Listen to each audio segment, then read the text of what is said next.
conociendo a Jesús. Él ya lo tiene puesto.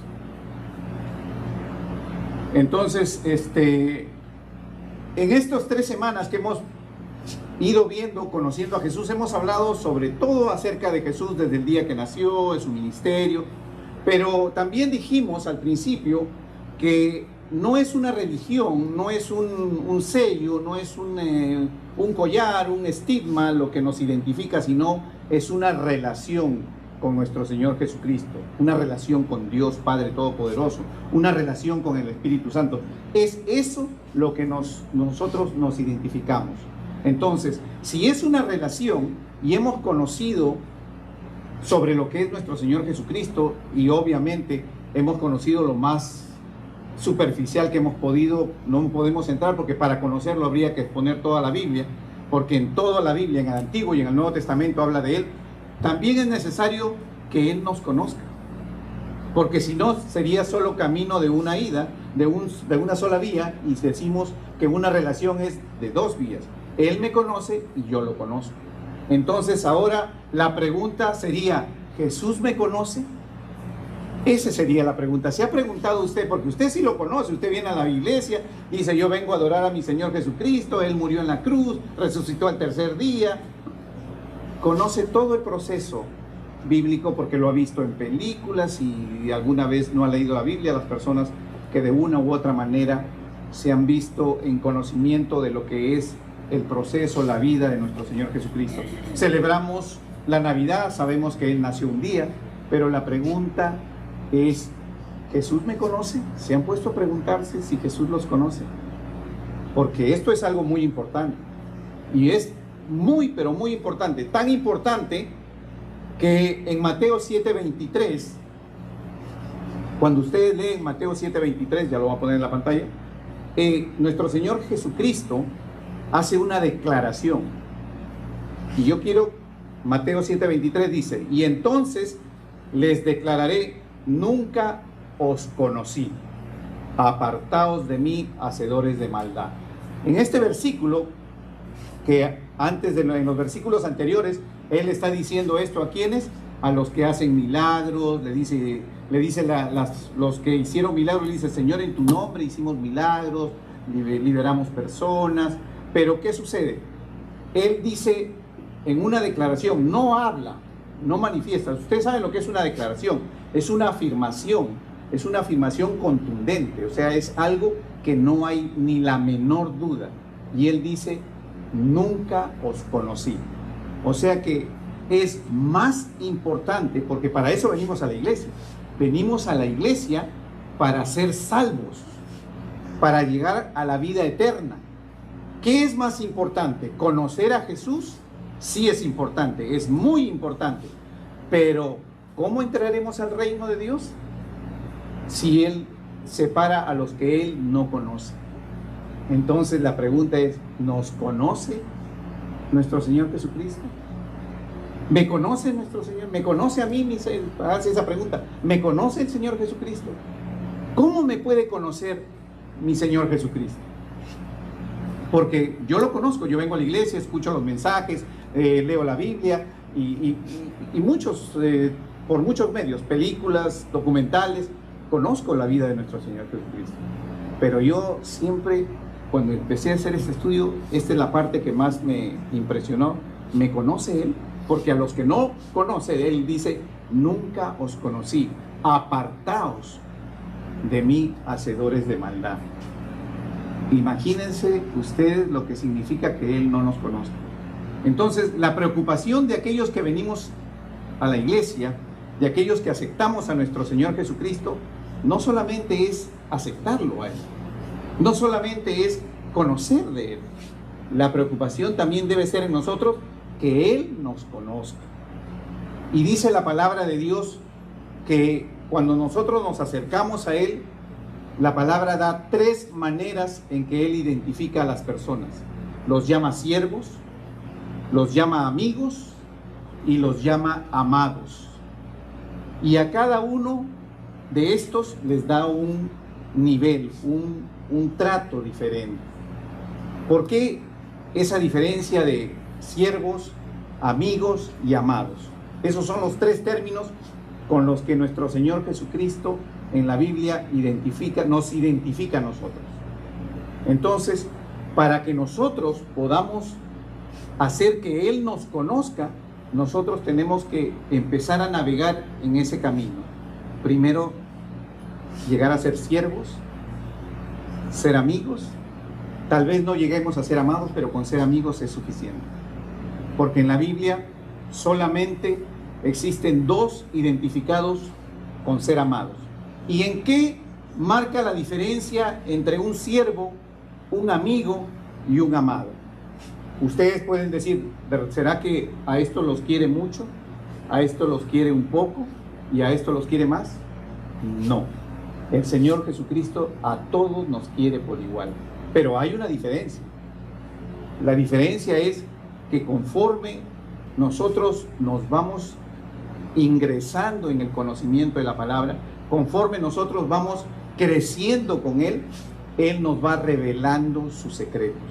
Por eso Él, y lo vamos a ir detallando, por eso es que Él, en la descripción, cuando llegue el momento, Él va a decir, a ustedes se les dio la oportunidad, le dice a sus apóstoles, de conocer los secretos. A través de parábolas, Él les da la explicación. Y a los otros, dice, a los otros se le habla en parábolas, porque oyendo no entienden, ni escuchando ni viendo. ¿Qué significa? Significa que en el entendimiento de la palabra, en la explicación de esos misterios que tiene la palabra, que viene a través de ¿qué? A través de ese conocimiento. Cuando leemos, cuando estudiamos, cuando escudriñamos la palabra, nos vamos dando cuenta que realmente nuestro Señor Jesucristo nos va revelando ese contenido. Por eso que esta palabra, no importa cuánto tiempo ni cuántas veces la leamos, siempre nos va a sorprender. Siempre nos va a dar a nosotros algo nuevo, porque es palabra viva.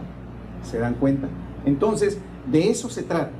Se trata de que nosotros podamos tener un caminar entre siervos, amigos, y los más llamados así amados son solo dos, y dije dos porque son solo Daniel y Juan.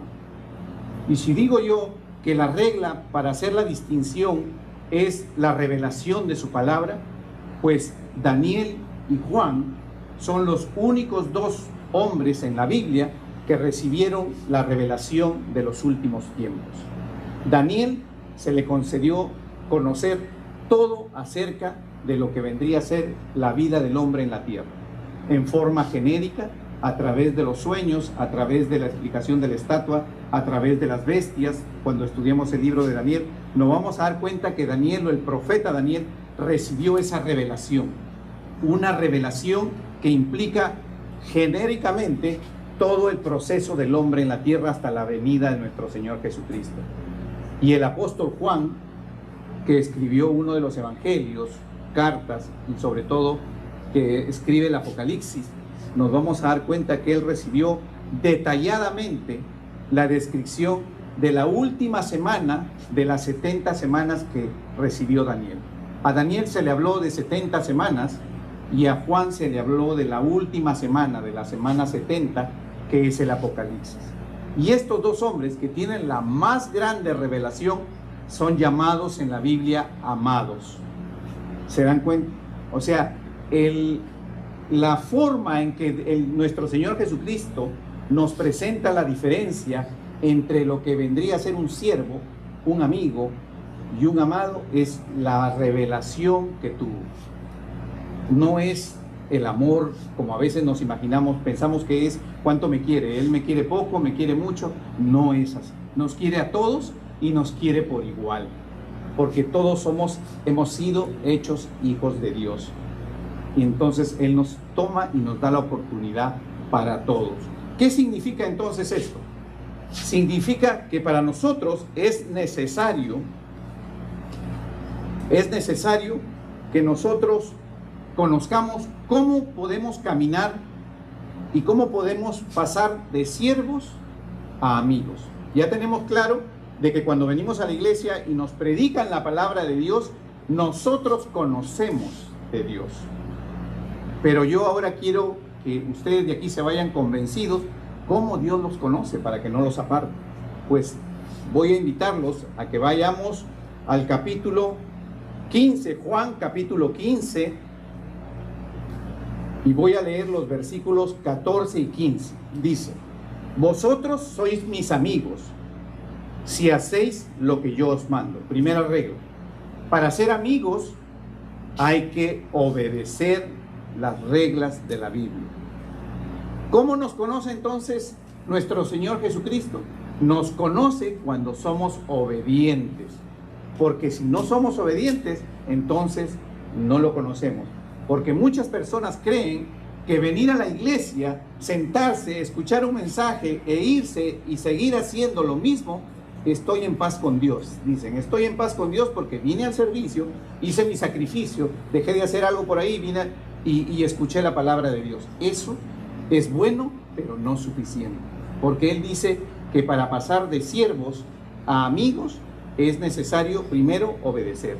Ahora, déjenme explicarles. Siervos, esta palabra, la palabra de Dios, escrita en el siglo I, la palabra siervo no significa servidor como lo tenemos conceptuado el día de hoy. El siervo al que está escrito en esa palabra, el contexto en el que está escrito, el siervo es un esclavo. Es alguien que hace lo que se le pide, es que obedece órdenes y solo se limita a hacer exactamente lo que se le dice. Si usted le dice al siervo, haga este trabajo, él va y lo hace. Si usted le dice al siervo, yo deseo que tú me prepares la comida, lo hace. Pero cuando el amo y el siervo van a trabajar, dice la palabra de Dios, y regresan a casa, quien se sienta a comer es el amo, y el siervo lo sirve. Y el siervo no conoce, dice la palabra de Dios, lo que su amo está haciendo o pensando. No conoce. ¿Por qué? Porque tiene esa calidad de esclavo.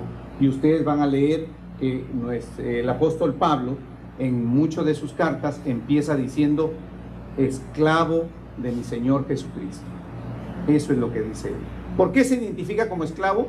En algunas versiones también dice siervo, pero se identifica como esclavo porque en la época en la que se escribió los evangelios, el siervo era un esclavo. Y el esclavo no conoce más allá de lo que es la atención y el cumplimiento de la obediencia. Yo quiero que ustedes ahora pongan, y esto nos permite a nosotros entender unas cosas. Cuando nuestro Señor Jesucristo, y voy a leer, voy a continuar para explicarle, dice el versículo 15, yo no os llamaré siervos porque el siervo no sabe lo que hace su Señor, pero os he llamado amigos porque todas las cosas que oí de mi Padre os la he dado a conocer. ¿Qué significa esto? Que si pasamos a ser amigos, cuando conocemos las cosas que nos escribe la Biblia, ¿dejamos de ser siervos? Pues no. No somos, ¿por qué? Porque cuando nuestro Señor Jesucristo y Dios Todopoderoso, su manera en que Él se identifica es amor. Dice que Dios es amor. Entonces, Dios le colocó ese ingrediente al trato del siervo. Le colocó el amor y lo convirtió en algo que es totalmente diferente. Al hacerlo siervo, lo incluyó. Por amor, lo incluyó. Por eso Él dice, abre tu corazón y hoy entraré y cenaré contigo. ¿Por qué? Porque en ese entonces el siervo, el esclavo, no cenaba con el amo. Por eso esa figura que ustedes ven en la Biblia que dice, hoy cenaré contigo. ¿Para qué? Para que aquellos que son esclavos entiendan que con Él no significa ser apartado, sino es incluido en las cosas de Dios. Y no solo eso, sino que nuestro Señor Jesucristo hace esto para que nosotros podamos realmente entender que cuando nosotros lo aceptamos y abrimos nuestro corazón, Él vive en nosotros. Y Él dijo, yo vine a servir y no a ser servido. ¿Qué significa eso? Significa que cuando nosotros lo aceptamos a Él siendo siervos y lo obedecemos, Él nos va a dar revelación. Cuando nos sentamos a leer la palabra, cuando comenzamos nosotros a realmente interesarnos por las cosas de Dios, Él nos abre la mente, nos quita ese velo que tenemos en los ojos y nos da la oportunidad de ver más allá de lo que realmente está escrito en la palabra. Y nos permite a nosotros conocerlo y que Él nos conozca, porque comenzamos a caminar en obediencia a Dios. Esa es la manera, y eso es necesario. Es necesario que seamos conscientes que tenemos que lograr que Él nos conozca también a nosotros, porque si Él no nos conoce, ya sabemos lo que va a pasar. Otra cosa más que nosotros vamos a ver aquí es que para que todo esto suceda, es necesario que nosotros tengamos en cuenta que los que no somos amigos de Dios, ¿qué es lo que somos? Somos enemigos de Dios. En la palabra de Dios solo hay dos posiciones: o estamos con Él o estamos contra Él. No hay media posición, posición intermedia. Yo vengo a la iglesia, me congrego, no importa si no lo obedezco mucho porque estoy viniendo, estoy haciendo mi sacrificio, lo estoy escuchando. No existe. O estamos con Él completo o no estamos con Él. ¿Y cuándo nos convertimos en enemigos con Dios? ¿Cuándo sucedió que el hombre, como la humanidad, se convirtió en enemigos? Génesis 3:15, no lo va a proyectar él. Génesis 3:15 dice: y pondré enemistad entre ti y la mujer, tu simiente y la simiente de la mujer. Eso sucede cuando la serpiente, el diablo, le habla a Eva para que quebrante lo que es la prohibición de Cristo. No comas de este árbol. ¿Por qué? De la ciencia y de la vida. ¿Por qué? Porque si comes de este árbol, entonces morirás, le dice Dios. ¿Y qué hace ella? Extiende su mano y come. Entonces, en ese momento que el pecado entra en el hombre, ese es el momento en que realmente se crea la enemistad, o sea, se crean los enemigos de Dios y el hombre se vuelve enemigo de Dios. No hay otra manera. Y dice: por cuanto todos somos pecadores, todos hemos pecado, entonces todos nos hemos convertido en enemigos de Dios. Todos necesitamos venir a los pies de Cristo, reconocer que Él es nuestro Señor, que Él vino, que es Dios, Emmanuel, hecho Dios, y que Él murió. Y sobre todo en este tiempo que estamos ya pronto a entrar en esta Semana Santa, que a partir de mañana empezamos a celebrar. En este tiempo de reflexión de esta semana, nosotros debemos pensar que Él vino, caminó entre nosotros. ¿Y qué hizo Él? Nos enseñó mucho de su palabra, como lo hemos visto.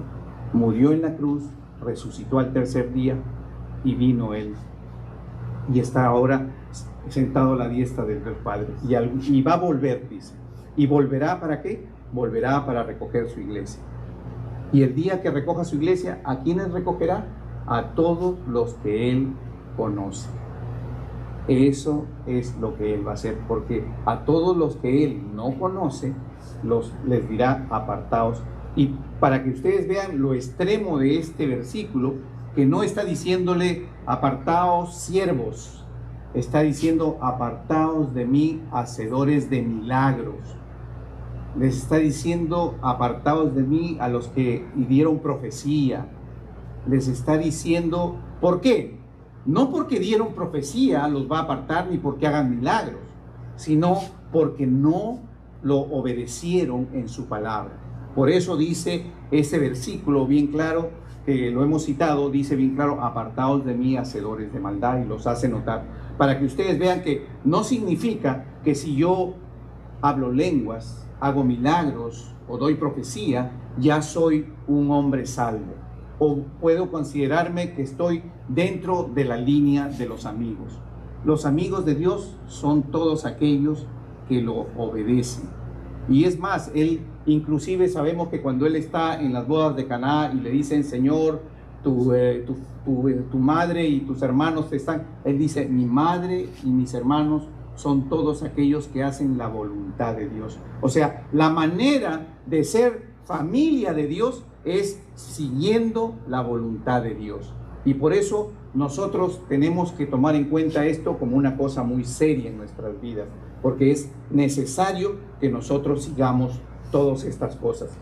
Ahora, es bien claro que nosotros, para poder tener esa calidad de siervo y pasar amigos, nosotros debemos tomar en cuenta 4 cosas. Primero, dice la palabra, debemos tomar en cuenta que Cristo debe habitar en mi corazón. Primero. Segundo, dice, debemos tener la mente de Cristo. Tercero, dice, debemos hacer la voluntad de Cristo. Y cuarto, debemos amar a Dios sobre todas las cosas. Pero observen ustedes, porque en el orden también está incluido y va a ser incluyente uno con el otro. Dice, Cristo debe habitar en nuestro corazón. Los voy a invitar a que vayamos a Efesios, capítulo 3, versículo 17. Y se los voy a leer en la Nueva Versión Internacional porque es más entendible, lo puse en esa versión. Dice, para que por fe Cristo habite, no Cristo visite, porque muchos visitamos la casa de Dios, pero no habitamos. Cuando yo vivo en la casa de mis padres, ¿qué hago? Primero me sujeto a las reglas que mis padres me impusieron. Eso es habitar. Habitar es ser parte del desarrollo de la casa, ayudar a que la casa esté limpia, a que la casa esté ordenada.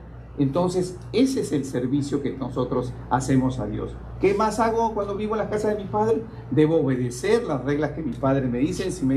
Si yo salgo, me dicen, usted regresa a las 8 de la noche, yo regreso a las 8 de la noche. Usted viene a las 2 de la tarde a almorzar. Usted no es un muchacho, un estudiante, usted tiene que estar a la hora del almuerzo. Eso es exactamente lo que se llama habitar. Porque muchos creemos que venir de vez en cuando a escuchar la palabra o venir siempre, pero cumplir de vez en cuando es habitar.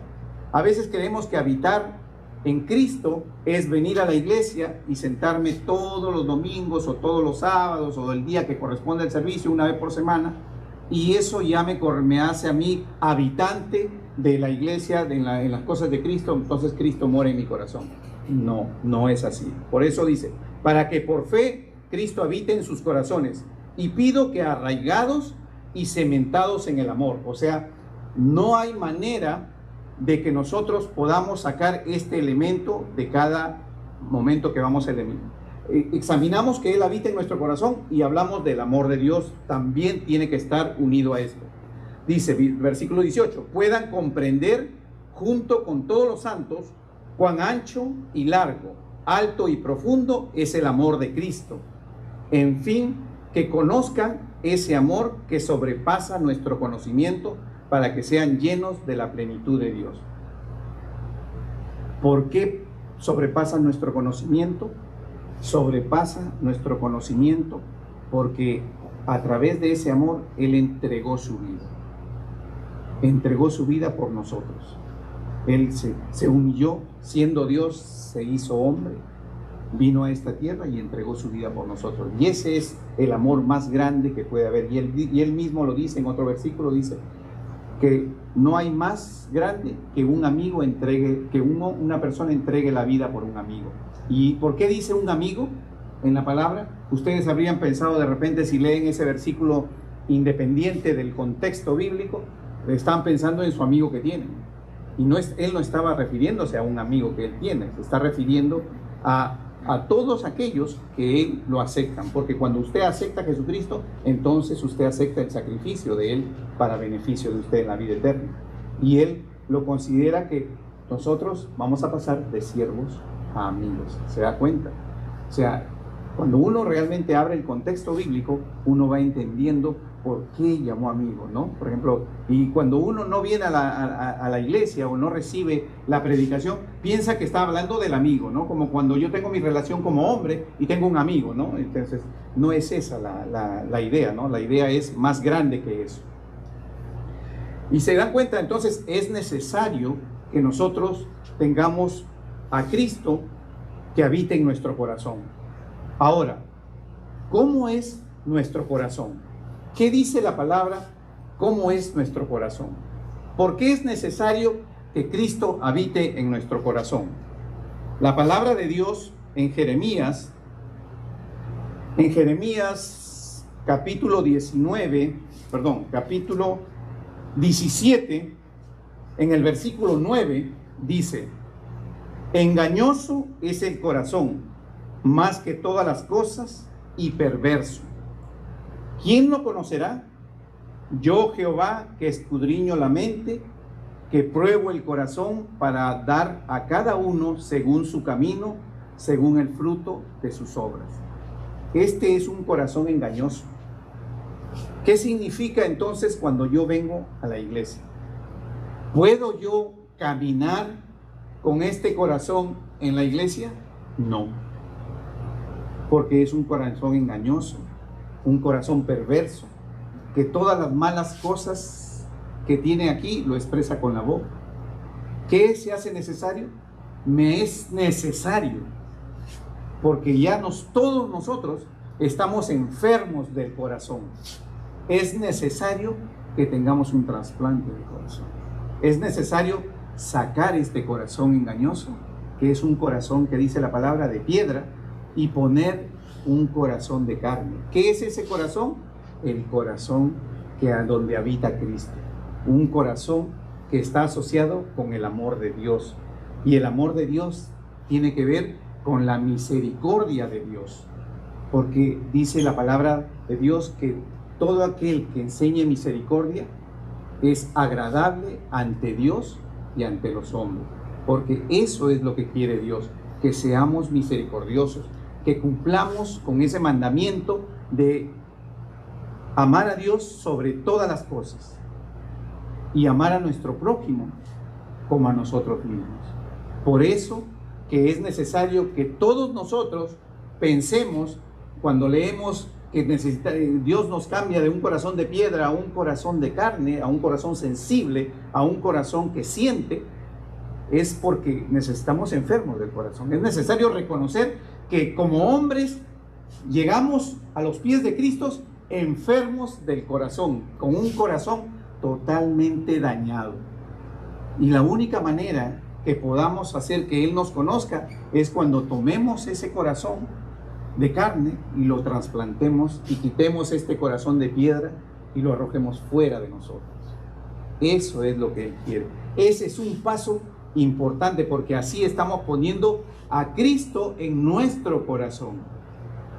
¿Y eso qué significa? Significa que cuando lo ponemos a Cristo en nuestro corazón, nos está conociendo porque está dentro de nosotros.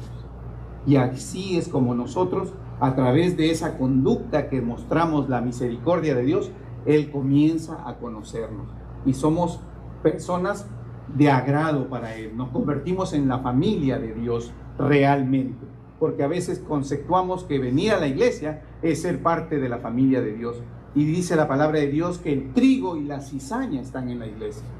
¿Qué significa el trigo y la cizaña? Significa que lo bueno y también lo malo está en la iglesia. No todos los que vienen a sentarse a la iglesia, dice la palabra, son todos buenos.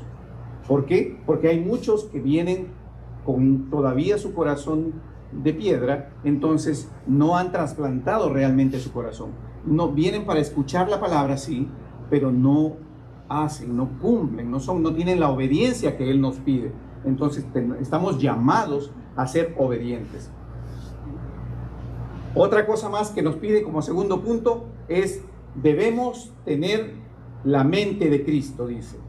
La mente de Cristo, y los voy a invitar que vamos a leer 1 Corintios 2:16 y 1 Corintios 8:2. Dice: porque ¿quién conoció la mente del Señor?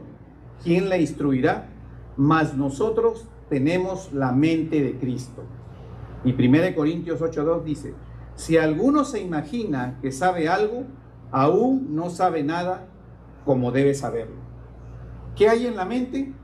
En la mente, a través de la mente, todas las malas ideas el enemigo nos las pone ahí. ¿Qué hizo cuando tentó el diablo a Eva? ¿Qué es lo que, contra dónde fue? Contra la mente de Eva. Trabajó, le habló, la convenció. ¿Y dónde la convenció primero? En la mente. Aquí es donde se forman las ideas. Entonces, ¿Qué es lo que nos está pidiendo el Señor? Que tengamos la mente de Cristo. ¿Y qué es eso entonces? ¿También tenemos que hacer un trasplante de mente? No. La mente lo que tenemos es que sujetarla a la voluntad de Cristo. Porque la mente es la que nosotros de una u otra manera pensamos para poder decidir. Siempre pensamos para poder decidir sobre todas las cosas, sobre todos los temas. Entonces debemos sujetar el pensamiento que tenemos a lo que Cristo nos está pidiendo. ¿Qué es lo que nos pide? Volvemos al amor de Dios.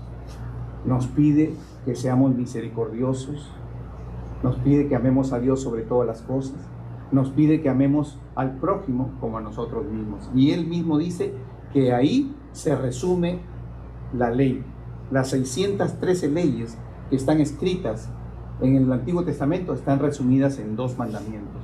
¿Qué quiere decir? Que cuando nosotros hablamos de tener la mente de Cristo, estamos hablando de sujetarnos a Cristo, sujetar nuestro pensamiento y darle a Él la oportunidad de decir nosotros, porque el mal pensamiento podría venir y a todos nos va a venir, pero inmediatamente decir, Señor, yo acepto, yo sé que tú dices que eso no es así, lo rechazo, y volver inmediatamente a pensar de manera que nosotros tenemos a Él en el camino.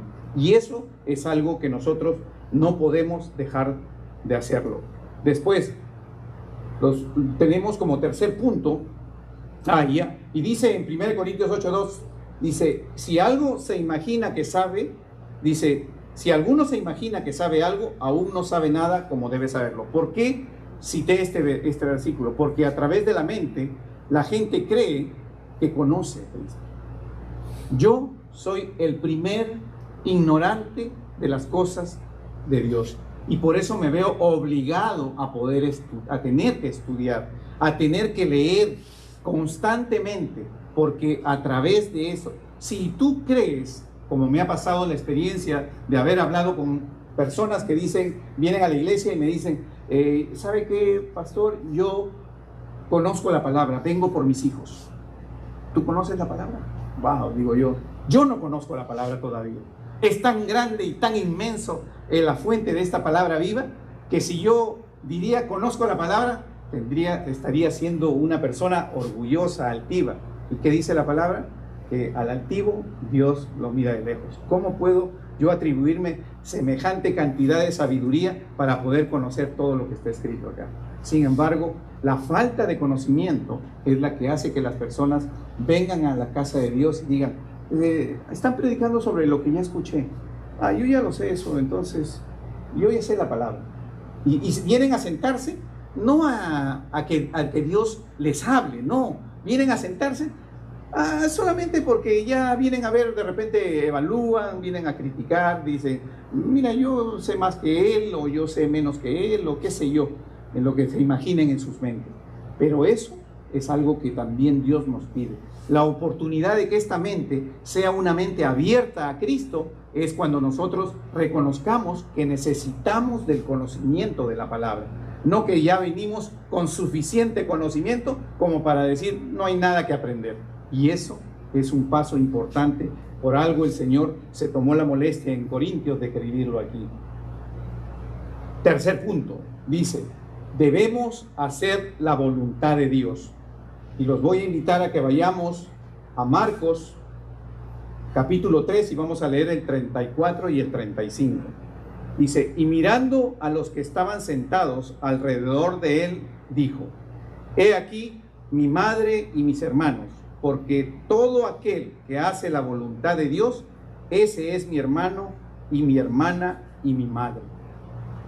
Ustedes van a ver que hemos hablado del corazón, hemos hablado de la mente, y obviamente que si hemos hecho el trasplante de un corazón de piedra a uno de carne, y hemos sujetado la mente, y hemos sido humildes y nos hemos humillado ante la palabra de Dios, sabiendo que ahí está toda la sabiduría que necesitamos, que Él ha puesto para que nosotros seamos sabios en el conocimiento de la palabra de Dios, entonces automáticamente nosotros vamos a ¿qué? Vamos a estar en lo que vendría a ser a hacer la voluntad de Dios.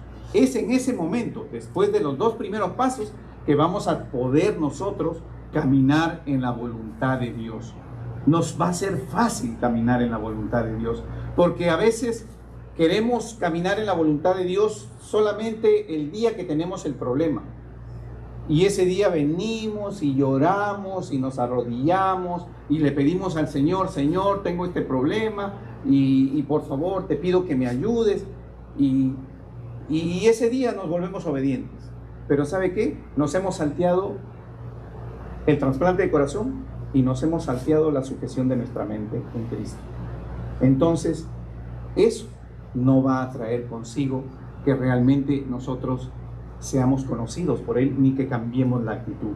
Y esa voluntad de cumplir la voluntad de Dios no va a durar nada más que para ese periodo de crisis, donde realmente lo que estamos siguiendo es nuestra necesidad personal de crisis de ese momento, personal, familiar, nuestros hijos, nuestra madre, nuestros hermanos. Eso es lo que nos impulsa. ¿Se dan cuenta?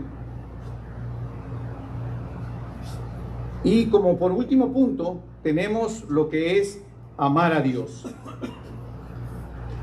Amar a Dios, y los invito a que lean 1 Corintios, y vamos a leer nuevamente capítulo 8, versículos 2 y 3. Y si alguno se imagina que sabe algo y aún no sabe nada como debe saberlo, pero si alguno ama a Dios, es conocido por Él. O sea, es necesario tener el corazón de carne, la mente sujeta, cumplir con la voluntad y tener el amor de Dios. Si no tenemos esos 4 elementos, entonces Él no nos conoce.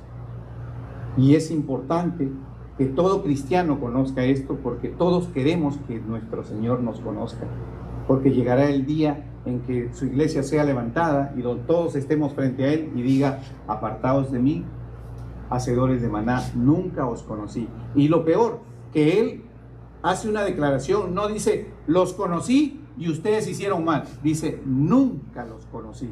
Los separa de completamente fuera del camino de la salvación. ¿Se dan cuenta ustedes, hermanos? ¿Se imaginan ustedes lo que realmente significa no tener estos 4 elementos? No tener ese trasplante de corazón. Cuando nosotros estamos mal de salud y nuestro corazón está mal, vamos al médico y nos dicen: tiene un trasplante, necesita un trasplante de corazón. Y inmediatamente, no lo pensamos a veces, porque le van a decir: si no, se muere. Y lo hacemos, nos sometemos a cirugías tan grandes como el trasplante de un corazón. Sin embargo, cuando vemos que en la vida espiritual también necesitamos trasplantar ese corazón duro, porque no podemos pretender decir: no, yo soy bueno, mi corazón es bueno. No. Si Dios escribió que todos los hombres tienen un corazón dañado, un corazón que no le permite realmente tener el desempeño en las cosas de Dios, es porque necesita reconocer a Cristo, necesita poner a Dios en su corazón, necesita tener ese corazón de carne, con capacidad de poder sentir, con capacidad de poder extender al prójimo, al hermano, con capacidad de obedecer, de entender. Y con esos 4 elementos, cuando usted lea la palabra, no le va a suceder que va a decir: oh, yo ya sé todo. Al contrario, muy por el contrario, usted se va a sorprender. Y por eso es que cuando Él habla y dice: amarás a Dios con toda tu mente, con todo tu corazón, con toda tu alma, con todas tus fuerzas. En otras palabras, tienes que amar a Dios completamente. No existe amor a medias. No existe el amor a medias. Y por eso yo quiero terminar esta noche invitándolas a ustedes a que oremos para que nuestro corazón realmente sea un corazón de carne, que sea capaz de tener esa sensibilidad, que la mente de nosotros sea una mente sujeta, capaz de poder retirar los dardos del enemigo que lanza nuestra mente, que tengamos nosotros esa voluntad de poder obedecer a Dios y el amor y la misericordia caminando delante de nosotros. Pongámonos de pie para poder orar. Yo los quiero invitar esta noche a que meditemos realmente esto, porque esto es la manera en que nosotros nos estamos realmente acercando a Dios. No es venir a la iglesia a acercarse a Dios. Acercarse a Dios es realmente cumplir con estos 4 pasos, porque así habremos amado a Dios con toda nuestra mente, con todo nuestro corazón, con todas nuestras fuerzas, con toda nuestra alma. ¿Y qué cosa es eso? Lo estamos amando desde adentro, desde lo más profundo de nuestro ser. Ese es el amor que Dios nos tiene. Yo esta noche quiero orar por ustedes. Si alguno quiere venir acá al frente, pero quiero invitar de manera especial al papá de la hermana Patricia. Quiero invitarlo a él de manera especial y a la hermana Luz, que son dos personas que van a viajar. Se van a ir a Colombia y a Chile. Y quiero orar por ellos y quiero invitar a todo aquel que quiera pasar al frente. Vamos a orar por ustedes y vamos a poder nosotros poner nuestro corazón para ellos.